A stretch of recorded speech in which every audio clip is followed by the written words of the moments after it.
দেখা যাচ্ছে বাংলায় গেরুয়া জ্বর ম্যাট্রিক্স সিএনএক্স এর সমীক্ষায় দেখা যাচ্ছে যে 25 থেকে 26টা আসন পেতে চাচ্ছে আহ, পদ্ম শিবির।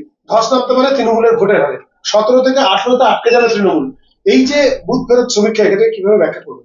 যেমন প্রথমত আমি আপনাদের সাথে ক্লিয়ার করে দিই, আমি বুথ ফেরত সমীক্ষায় খুব একটা বিশ্বাস করি না। আমাদের যে অ্যাসেসমেন্ট, ভারতীয় জনতা পার্টির যে কর্মীদের কাছ থেকে পাওয়া যে ফিডব্যাক, সেই ফিডব্যাকের উপর নির্ভর করে আমি এটা বলতে পারি। আমি রাজ্য সভাপতি হওয়ার পর একটা স্লোগান দিয়েছিলাম, এবং আমি আপনাদের সামনে বলছি, তখন সেই স্লোগানটা আমাদের কর্মীরা আত্মবিশ্বাসের সাথে অ্যাকসেপ্ট করতে পারেনি। আমি সেই সময় বলেছিলাম এইবার 25 পার, এই স্লোগানটা আমি দিয়েছিলাম।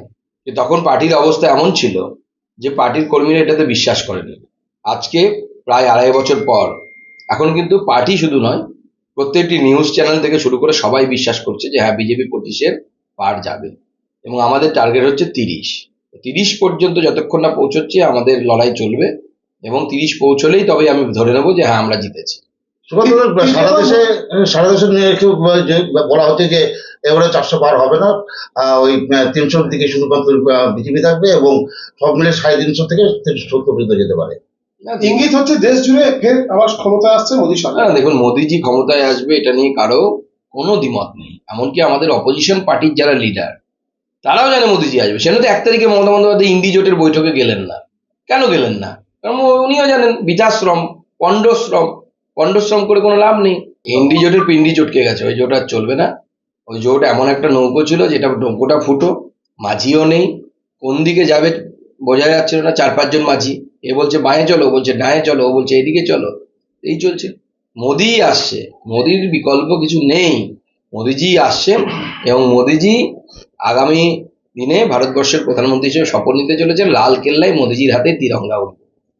বিজেপি কর্মী কোন নদিয়ার কালীগঞ্জে, উনি ভোটের আগেই, তার নাম হচ্ছে হাফিজুল শেখ, ভোটের আগেই বিজেপিতে জয়েন করেছেন। গতকাল তাকে প্রথমে গুলি করা হয়, তারপরে গলা কেটে নেওয়ার চেষ্টা হয়।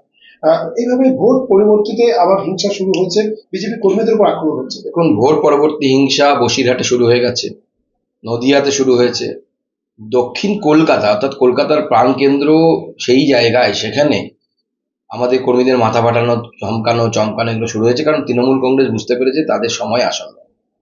আমি কিন্তু পরিষ্কার এই গুন্ডা মস্তানদের বলে দিতে চাই যে বিজেপি ক্ষমতায় আসছে, এবং বিজেপি ক্ষমতায় আসার পর বিজেপির কোনো নেতাকে ধরে, বিজেপির পতাকা ধরে, ঝান্ডা ধরে বিজেপিতে আসলে পরেও কিন্তু বাঁচবেন না। উত্তরপ্রদেশ ট্রিটমেন্ট হবে, পুরো এনকাউন্টার হবে। সন্দেশখালী বা অন্য যে কোনো জায়গায় ভোটে সাংবাদিকদের পিটিয়ে ক্যামেরা ভেঙে ভক্তিতে ঘুরে বেড়াচ্ছে দুষ্কৃতীরা, পুলিশ নীরব দর্শক। প্রত্যেকবার এই ভোটে সংবাদ মাধ্যম সব টার্গেট হচ্ছে। সংবাদ মাধ্যমকে চাই তৃণমূল কংগ্রেস, যে সংবাদ মাধ্যম যেন তৃণমূলের এই সমস্ত যে দুর্বৃত্তদের জায়গায় যেন না যায়। তৃণমূল কংগ্রেস ওখানে দাপাদাপি করবে, রাজত্ব করবে, মারবে, পিটবে, এবং সংবাদ মাধ্যম হচ্ছে সব থেকে মানে ঢোলের মতো হয়ে গেছে। সব টার্গেট, বাজাও যত ইচ্ছে বাজাচ্ছে। তৃণমূল কংগ্রেসের এই অপরাধীদের গ্রেপ্তার হচ্ছে না কেন?